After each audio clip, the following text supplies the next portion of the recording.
Yan po ay naka-bound to north. North po tayo. Pag mag-scan po tayo, pag gagamit po tayo ng ganitong klaseng locator ay kailangan naka-north palagi. At ito ay bawat corner nito. Tapos na doon, yan. Ito ay, yan po ang frequency line. Pag naka-headset po tayo, malaman natin ang tunog ng item nating hinahanap.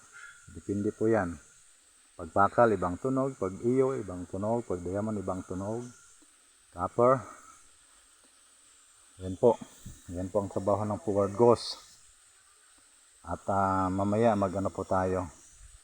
Pag mag-scan ay